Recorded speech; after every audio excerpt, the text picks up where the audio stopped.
The fastest way to the heart of a country is through its food. And street food is the bullet train to the most authentic and delicious discovery. International street foods run the gamut from gourmet. It's got a super splendid ocean flavor to it. To adventurous. I love worms. It's a bamboo worm. Indulging in street foods is like learning a new language. After a good night drinking with your friends, you gotta eat a broodje zoutvlees. And once you try it, there's no going back. It gives you a bit of a kick, and it's quite addictive. So forget the restaurant menus and lace up those walking shoes for the best, cheapest, and most fascinating eats on the streets around the world. Hi.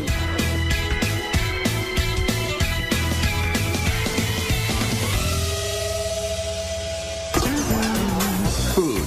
It's the #1 reason people like to travel, and the best place to find it is on the streets. There's no better place to rub elbows with the locals and grab a bite that's fast, inexpensive, and speaks volumes about the culture. From Mopani worms in Namibia to hot dogs and pretzels in New York. Street foods reflect the essence of a place. Scoop up a camel spleen sandwich in Morocco, and you're digging into a piece of Berber history. Bite into spicy rabbit heads in China, and you're overwhelmed by the Sichuan tradition of spicy and bold flavors. They're mouth-watering, portable, and cheap. Like the best jerk chicken you'll ever eat from a stand in Kingston, Jamaica for a couple of bucks. Vendors are magicians with just a cart, a grill, and a few fresh cuts of meat and spices. While food trucks are revving up in the United States, street foods have been around for centuries throughout the rest of the world. So we travel across the globe to Jerusalem for snacks as old as the Bible, to Berlin and Amsterdam for sweet and savory flavors from Europe, and to Tokyo, Hong Kong, and Mumbai, dishing up everything from eel kebabs to stinky tofu. And we start in Mumbai, India. It's the largest open-air kitchen in the world. Sizzling hot, crazy loud, fast, and always cheap. Capable of serving, get this, more than 20 million people a day. Mumbai is India's most populous city, a magnet for people and foods from all over the country. You'll get a taste of every part of India on the streets of Mumbai. You won't get that anywhere else. Kalyan Karmakar is a market researcher, but his passion is blogging about street food of his native India. Warm temperatures and dirt-cheap food carts bring practically everyone outdoors to socialize and eat at the numerous cow gullies, which means eat streets. And like this cow gully in the Fort Commercial District, there are always stands noisily cooking up pav bhaji. Pav bhaji is a cross between vegetable stew and gravy served with hot buttered rolls. The base starts with potatoes hand-mashed in butter, along with diced tomatoes, onions, peas, and peppers. And then he's going to add his red masala and then spices and then a touch of lime. It originated to feed textile mill workers in the 1890s. So in India, we don't use spoons all the time. We use like our breads, our hands. It's really delicious. For me, it's really all about the butter. The price is easy to swallow too, just $1 for a plateful. A lot of the food in Mumbai is vegetarian because 80% of the population is Hindu. They consider cows to be sacred, but they do have their burgers, Bombay burgers that is, otherwise known as vada pav. We call it vada pav, for you it's Bombay burger. Mumbai's favorite food. It has no meat. It's just a carb fest of potatoes and spices mashed in a ball, coated with chickpea flour and deep fried. The vada pav sells for about 10 cents. Locals eat it for every meal. If you want to taste real Mumbai food, it's on the streets, available on the streets. Yeah. No need to go to a 5-star or any posh restaurant. Well, maybe, but it's better if you're weaned on a very spicy diet. The Bombay burgers come with complimentary chili peppers, which would destroy adventurous eaters in most parts of the world. But not here. No, because we've grown up on this. So, you know, after this, like habanero peppers of Mexico, those are like kid stuff. Like, we can have that in our sleeve. No doubt about it, the street food scene in Mumbai is gritty. Takeout is wrapped in newspaper. Everyone cooks, serves, and eats with their right hand. And sanitation issues make the tap water unsafe to drink, especially for Westerners. It's why most visitors pass up raw fruits, vegetables, and drinks. While there are eat streets all over Mumbai, you'll only find meat dishes in a handful of Muslim areas, like Bendi Bazaar in the oldest part of South Mumbai. It's home to the Borhi Mahalla neighborhood, with dozens of stands and holes in the wall where rich and poor rub elbows and break bread. Starting with the famous Indian flatbread called roti. Here at the Mohammed Khan Bakery, the process hasn't changed in hundreds of years. Whole wheat flour, water, and a pinch of salt. Hand-kneaded, flattened on a cloth-covered bowl, and then slapped inside a clay tandoor oven. Like even the aroma, it just makes you smile. I mean, this is like what bread was meant to be. They ship rotis all over India. And just down the block to this shop, cooking barahandi, or 12 vessels. Naheem Hyatt's family has owned this place for 3 generations, where they've got cow, goat, and lamb feet, rumps, brains, and bone marrow, simmering in curries and sauces all day. It takes 12 hours to get cooked. We put up the recipe in the morning, then we arrange it in the evening. Kalyan is joined by Mr. Mosin. He's, one of the regulars here. And now we are going to start and we'll let you know how. So it's chota ka paya, and paya means trotters. Trotters. Paya means trotters. That's goat feet to you and me. This is just the marrow. We suck out the marrow out of bones, but they've done it for us. So you just got this like marrow over here, and you dip your roti into it, take it out. This is to be eaten with our hands, not with a knife or a fork. Yeah. And you sort of dunk it in. Yeah. So let's do that. Fond of such food. I love it. You've got a meaty flavor, so it's very, very decadent and sinful. And the slow cooking makes the meat literally melt off the bone, even a tailbone. Look at this. I mean, it's like one of Mr. Mosin's mattresses. I mean, like it's like softer than a feather mattress. Fantastic. Good. There aren't many places like this left as younger consumers want faster foods. But for lots of Mumbaikers, the most popular spots for street foods and socializing are Mumbai's beaches. It's what life was before malls were developed. So it's really the malls for most of Mumbai. And here at Juhu Beach, people come for the cool breezes and the chots, or snacks. These are made of puri, fried flour dough, some flat, some formed into hollow balls, all topped with variations of potatoes, chutney relishes, and spices. It's a little bit spicy, but it's a tasty food. It's a mix-up of all the vegetables, tomato, onion, and all, so it's very yummy. The variations are as endless as the streams of locals and tourists walking along the sand. Yeah, I'm not too good with spice, so I have to try and find things that aren't too hot. This isn't too hot, so it's good. I like skewers and stuff off the steak, they're beautiful. But yeah, a lot of veggies as well, it's good. And desserts as well, there's a lot of excellent desserts. Desserts, like the gola, crushed ice, doused with several different flavors of tart and sticky syrup. There's just no neat way to eat these things. Or a faluta. You can get them in different sweet flavors. This one is rose, mixed with noodles, seeds, milk, and ice cream. Hard to tell whether to use a straw or a fork. And to top off a night at Juhu Beach, there are prawns, a beetle leaf stuffed with dried fruits and spices. And it's a digestive and a slight, it gives you a bit of a kick. And if the mildly addicting stimulant in the beetle leaves isn't enough of a kick for you, get this.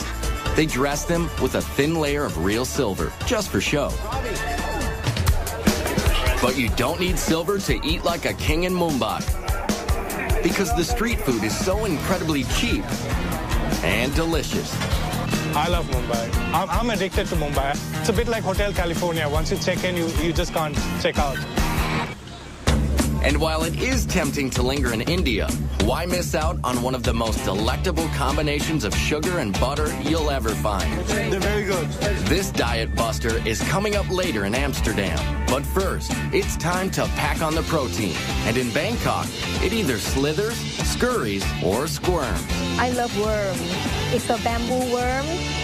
Oh my God, I want to taste it. Bangkok, Thailand is one of the fastest growing, most modern cities in Southeast Asia. With a population topping 9 million and counting. It's a city that never sleeps while it pulsates with culture, fashion, and cuisine, peddled by immigrants from around the region. So it's a constant outdoor smorgasbord along the canals and streets, with vendors hawking everything from crispy grasshoppers and locusts to fermented rice and spicy snakehead fish. Not only like fast, it have to be good. So all the street food squeeze itself into people's daily life. It's not only street food, it's a part of life. Nim Korokot is a travel and food writer who can't wait to get home to Bangkok after business trips. And I'm just fall in love with food because what Thai people love so much, I'm just ordinary Thai. We love food. They love food so much, locals eat multiple small meals all day and all night. It's always a party on the streets. Starting with seafood sold from boats along the canals that crisscross Bangkok. Here at the Tailing Chan Floating Market, sellers paddle up with fresh fish, portable grills, and spicy fixings, all on their boats. This is absolutely the best place to find the food in a very unusual atmosphere. Today's catch? Prawns, mussels, and snakehead fish. With traditional Thai sauce that combines sour, sweet, salty, and spicy tastes. And for a finishing touch, homegrown basil leaves. And the Thai know how to cook with heat. So good! Spicy! But if you're from, say, Italy, it may be more excitement than your mouth can handle. Yeah, it's very spicy. Everything is very spicy. We are not used to spicy food. But this British couple says they'd rather eat papaya salad and pork satay here than at any restaurant. And why not, when this meal costs less than $3? Oh, you can't beat the street food. It's cheap, it's authentic, it's tasty. I mean, the seafood just comes from the waterways. It's just amazing. You live like a king here for no money at all. Delicious. Vendors near the Royal Palace sell fermented rice and lotus leaves, coconut ice cream, and coconut milk, served in the source. Very fresh, very good. Yes, yes. Coconut, coconut! Thailand is one of the world's top coconut growers, and they use it in a lot of native dishes, including their favorite curry dishes. Meat and veggie curries are street stand staples all around Bangkok. You can see 20 different varieties at the Nong Leong Market, where downtown workers come for a fast, hot lunch. And what's cooking for dessert here? Steamed rice crepes, stuffed with pork minced with peanuts and shallots. Or saku saimu, same filling with a sweet tapioca coating. When we talk about people, Thai people, Bangkok people, they all make a joke about us that we eat like 5 meals a day, which is not true because we eat 7 meals a day. At night, Bangkok's eat streets are hopping. This is Silom Road. It's like a melting pot where people come from anywhere in the world and then they live in Bangkok. What they bring with them is not the suitcase, they bring the food. So there's shawarma from the Middle East and noodles with barbecue pork and crab from China. The late night and backpacker crowds also flock to this street food haven along Khao San Road, where immigrant cuisine is hot stuff, like Indian rotis cooked with banana, condensed milk, and chocolate for dessert. Let's get sugar high. And mangoes are served with sticky rice, sweetened with coconut.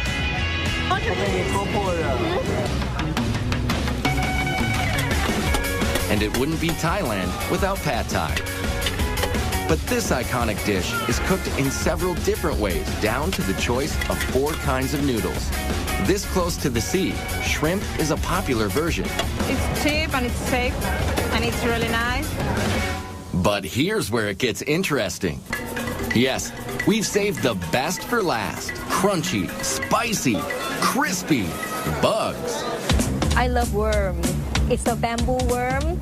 frying bugs and selling them has been a calling for Mano Parnatharn for 20 years, bringing a taste of home from northeastern Thailand to the big city. Locusts, grasshoppers, bamboo worms, scorpions. For Thais, they are a major source of protein. But for tourists, the grasshoppers and other creepy crawlies are a test of bravery. It's like chicken. Especially this giant water beetle. I'm scared. Oh, it made me proud. Yeah, it's kind of like a nice snack, I think. How is it?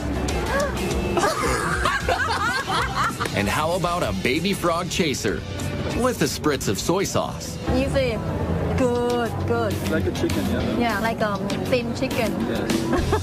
This tough guy orders one locust, but gets more than he bargained for. Yeah, for 20 baht you get a whole bag of locusts. That's about 65 cents for the family pack.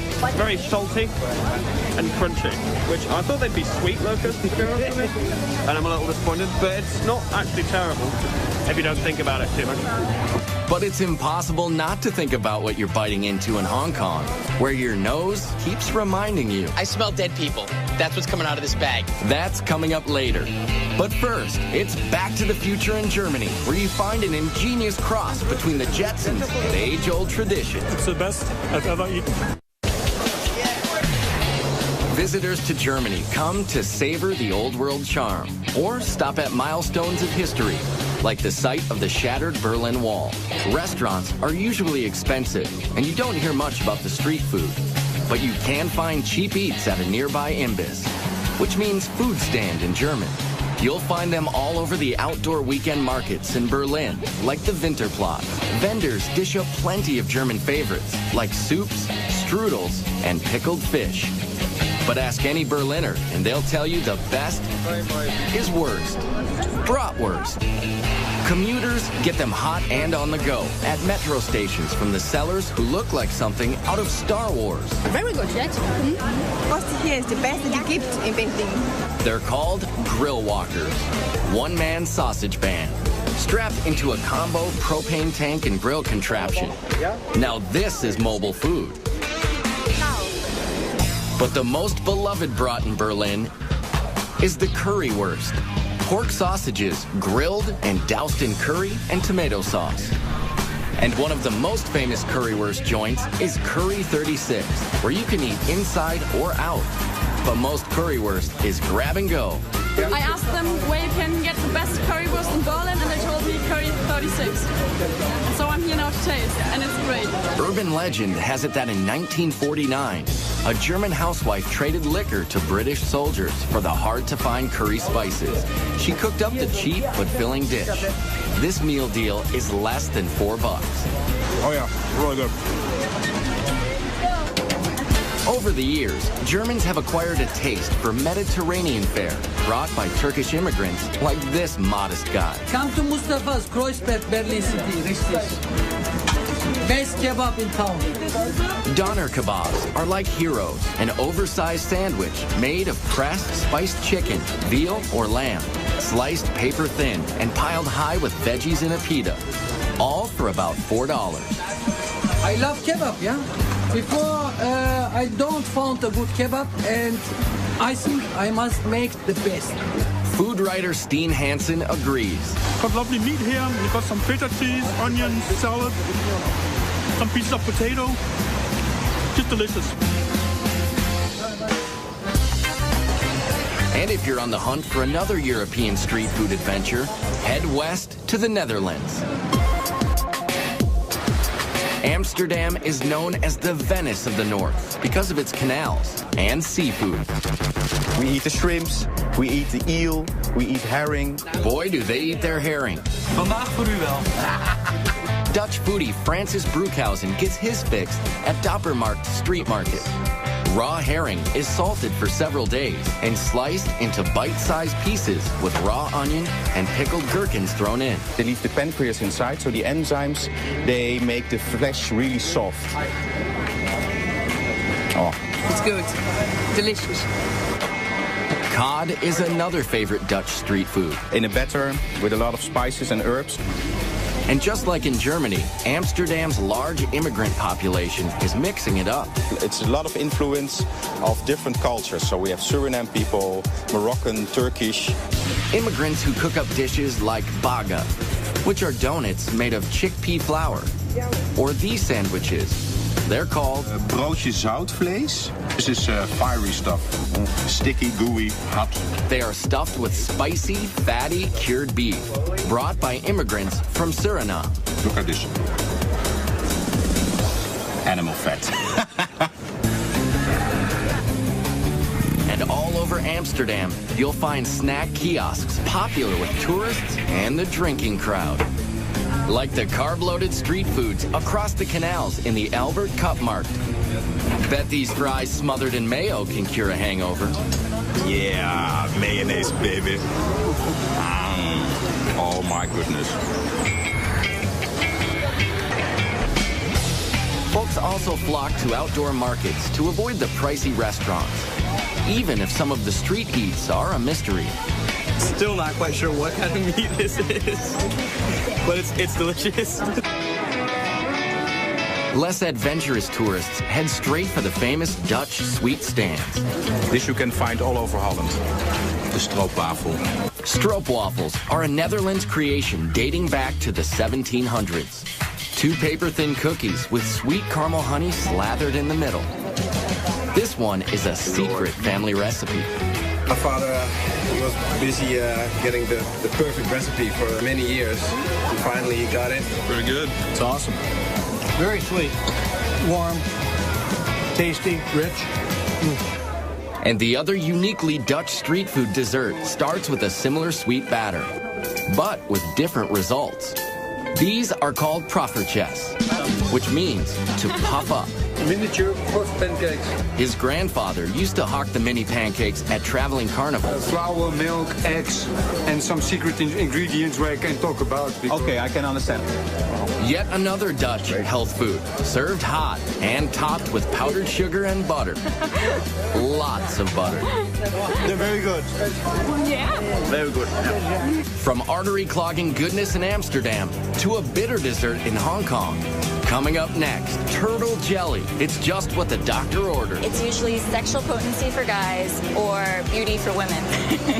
And then, practicing proper etiquette in Japan can be very hard to swallow. This is definitely a big oyster. Hong Kong is home to cuisines from all over the world. Street foods are no exception. And here in this hip and fashionable city, they are served with a heaping helping of tradition. So you'll find skewers of pig intestines, turtle jelly, and the most misunderstood, most reviled street food ever. This might be the worst thing I've ever taken a bite of. It's all good for Amy Ma, food writer for the Wall Street Journal and other publications. Whenever you're hungry, you always find a cart. And the best thing about it is that you can walk down a street and treat that street like you would a 5-course a la carte menu, only you're going from place to place and not sitting down at one restaurant. And it starts with breakfast in Jardines Bazaar, with the Chinese version of a donut. But inside the fried dough is shredded fried pork, pickled vegetables, and rice. The rice ball donuts are served with warm soy milk mixed with more fried dough. It's like a bread pudding soup that's less sweet and better for you. This would be like your ham and eggs and hash brown combination equivalent here in Hong Kong. The combo costs about $1.50, and it has the typical blend of savory and sweet, yin and yang. Very good. Of course, tea is very big in Hong Kong culture, both cold and hot. Especially the very strong, very old silk stocking tea, which gets its name from the stocking used to strain the tea over and over again. Not to worry, the stockings haven't been worn, but the tea packs a punch, which is why it comes with lots of condensed milk and sugar. Wow!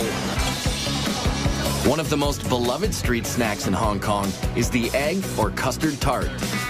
With just a hint of sweetness, they're habit-forming. It's kind of like a flan creme brulee, and the best pie crust you can think of, all rolled into one. People argue about whether the British or Portuguese introduced egg tarts to Hong Kong. But this treat is pure Chinese. They call it a 1,000-year pastry because inside the flaky crust is a gooey black egg preserved for months in a mixture of clay, ash, and lime. Then it's coated with sweet bean paste and ginger. So preserved eggs and ginger are a classic combination. It's like peanut butter and jelly. It has a gelatin-like texture to it. So it's almost like a gummy bear inside. The Chinese make up 90% of Hong Kong's population. In the Mong Kok district of Kowloon, there are lots of sidewalk cafes serving noodles and dumplings with plenty of internal organs. You get a lot of great street food stalls that will be a little more authentic. You'll start to see pig intestines or things that, you know, might make the typical tourists a little squeamish. You'll see that all the time in Mong Kok. Things like squid tentacles, spicy beef stomach, and yes, pig intestines on a skewer. They may be local favorites, but tourists find them tough to chew and even harder to swallow. Right? It smells like sulfur, yes, it does. Which kind of smells like poop, which is exactly what it is. Fantastic. I'm not making out with anyone tonight. You can cleanse your palate and more with traditional medicines. They play a big role in what the Chinese eat, which explains why this very bitter turtle jelly is so popular here. It's like a funky coffee jello. With medicinal foods in Asia, it's usually sexual potency for guys or beauty for women. So it's this very primitive idea of what good health is. Turtle shells are broken into little bits and stewed for about 9 hours. When it cools, the thick collagen in the shell turns to jelly. It takes a liberal dose of sugar syrup to make this medicine go down.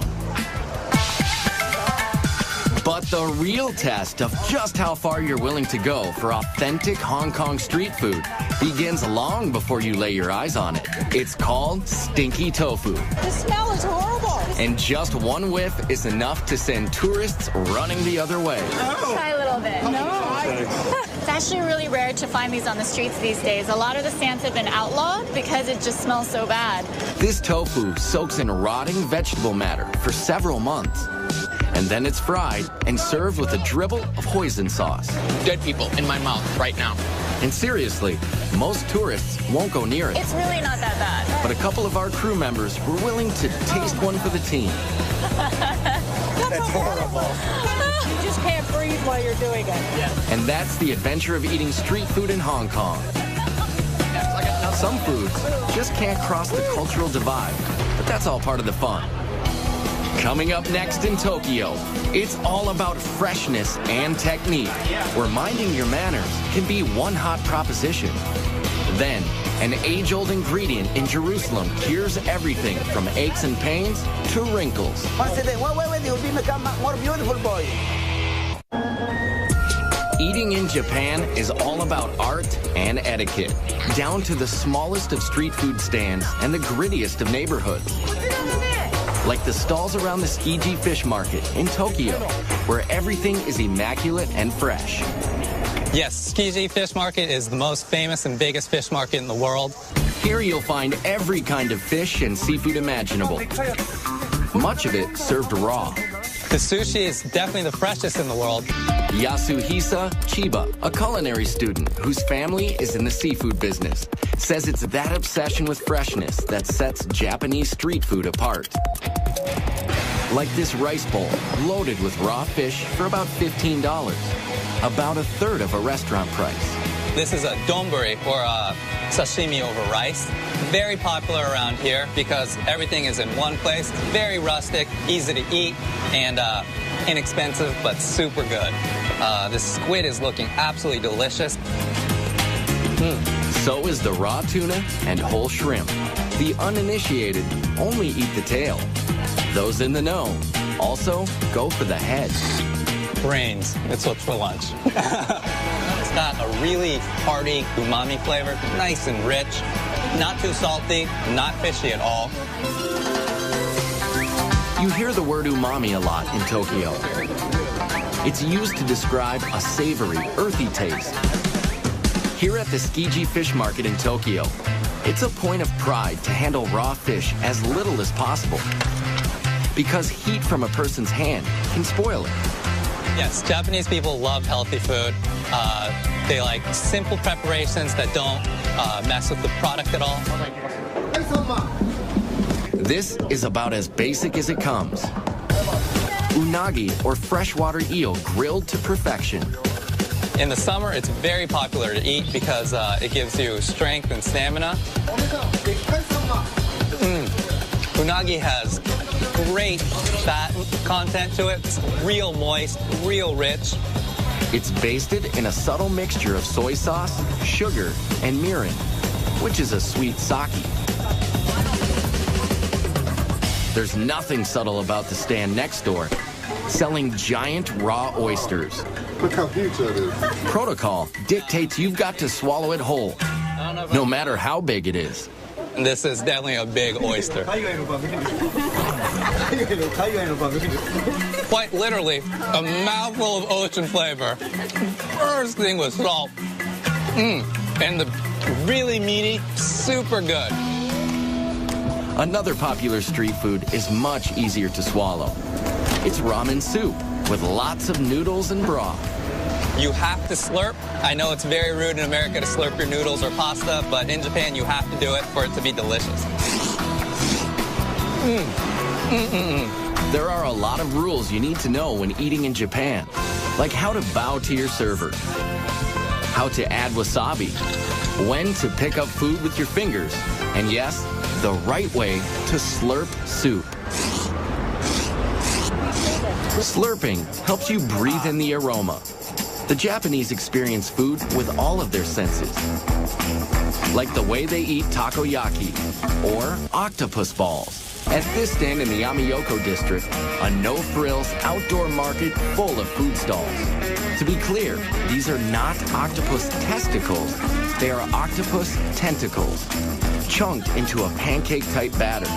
They're topped with dried fish flakes, seaweed, and smothered in mayonnaise. The rule is to devour them straight from the fire. It's like eating hot lava. Not an overwhelming octopusy taste. It's a lot of hot batter and the nice sauce that's on there. Tokyo is not like Mumbai or Bangkok, which have food stands all over. Here, you have to know where to look, like the Asakusa district. The street leading up to the oldest Buddhist temple in the city is lined with old-time vendors, serving up traditional treats, like marinated seaweed. It's not overly salty, it's not overly powerful, just got that nice umami flavor, and it's very healthy, you can tell, but it's delicious. Now, this guy spends hours scraping the kelp and soaking it in vinegar. This just might be an acquired taste, according to these Australians. I think it'd be interesting in soup or in steaks rather than just by itself. Though they love their seaweeds and creatures, the Japanese could not survive without rice. We use rice for everything. It used to be used as currency, and not only do we eat it for every single meal, it's used to make sake, shochu, desserts. Desserts like these, kibidongo. They're balls of sticky rice pounded and coated with sweet bean powder. There's senbei, a dry, crunchy rice cracker. This one is a wasabi seaweed flavor. It's cool to watch how they grill them in the back. And this woman transforms rice crackers into something you'd swear was meat, just by soaking and spicing it. If you told me that it was a beef intestine or tripe, I might believe it. Nope, it's really rice crackers. And after a long day of eating, it's sake time, which, by the way, is also made of rice.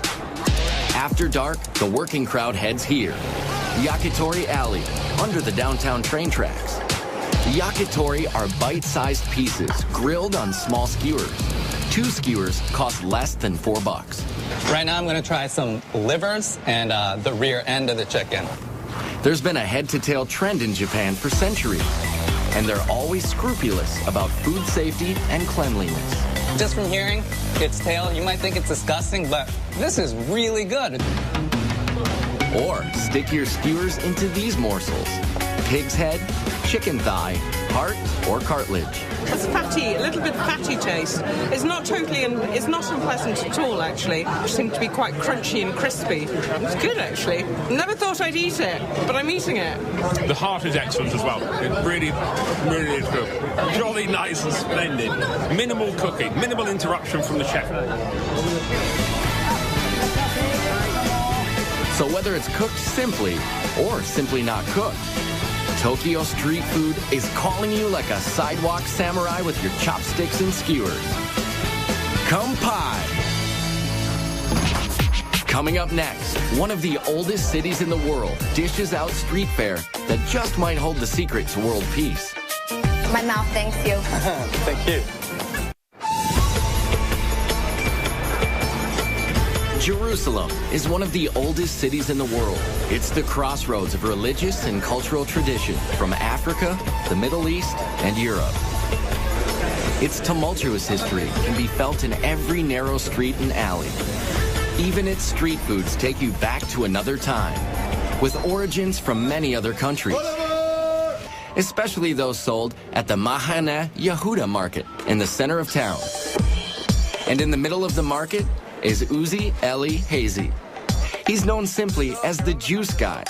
Really, he's more like a medicine man. This one is ginger with apple, in case if you are diseased or upset stomach. Israel grows a lot of fruits, so juice stands are everywhere, but none quite like this. Uzi Eli brews a concoction to cure every ailment. Dates. It make you wake up and full of minerals and vitamins. Pomegranate, apple, and cayenne. Make the blood to run much better. We have the bitterness and the citrus of the pomegranate, and then the spiciness of the cayenne pepper. But his most prized potions are made from one of the world's oldest fruits. It's known as etrog in Hebrew, or citron in English. What you see here is especially unique in the world. 8 centuries ago, a famous Jewish philosopher proclaimed the etrog to have 70 healing properties. It's for pregnancy, for heart, for pressure, for wake up. So Uzi Eli puts it in almost everything from juice to anti-wrinkle cream to this, his own age-reversing spray. Close your eyes. Once a day. Wait, you'll become more beautiful, boy. Open your mouth, open. He invents some of the elixirs himself. Others are passed down from his Yemenite grandfather. They prepare and heal all the system in your body. L'chaim. Just like the etrog, many of the foods sold in this open-air market are as old as the Bible. It's a large open-air market, and you have vendors with your classic spices, olives, and your fresh produce and fruits, as well as meat and fish. Ben Brewer is an amateur chef and runs Israel food tours in Jerusalem. Christians here and Muslims and Jews that have come from North Africa or Iraq or Eastern Europe or the United States, and they all bring their own culinary traditions. And all their traditions together have helped create the Israeli cuisine. And that cuisine all starts with the basics: seeds, nuts, dates, and olives. Olive trees can grow even in the poor soil of the Middle East, and they figured out how to preserve the olives thousands of years ago. We have olives that are pickled in lemon and different herbs. We have a Moroccan kind of olive, which is just cured in a lot of salt. Briny, salty. There's some garlic and lemon in there. You can tell that they marinated. And dates, which first grew near the Nile, are some of Israel's biggest fruit exports. The king of this market is out hawking a dessert called halava. Amazing. The best halava in Israel. Halava is the Israeli version of a common Mideast confection. Here, it's made from a dense base of sesame paste and sugar. And then they'll add the other element, whether it's the pistachio, the cinnamon, the chocolate, the cappuccino, to give it a slightly different flavor. It tastes like sesame, but sweet, very sweet. And in a back quarter of the market, they're still baking the same breads they have for millennia. Laffa and pita, sold to stands making Jerusalem's most iconic street foods: shawarma, kebabs, and falafel.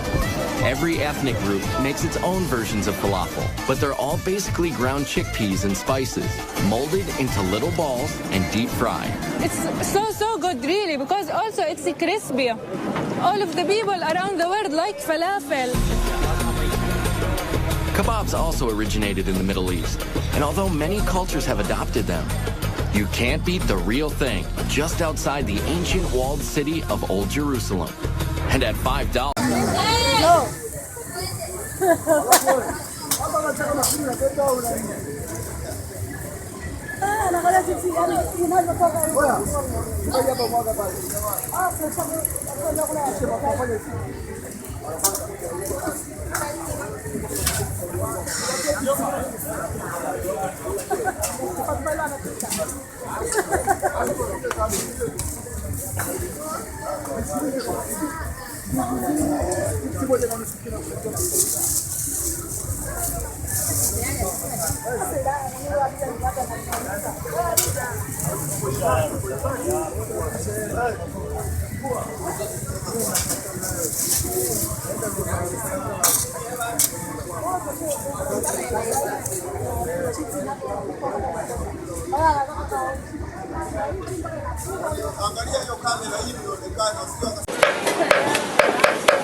那一年不是，去年前年的时候刚做，那个时候刚做，有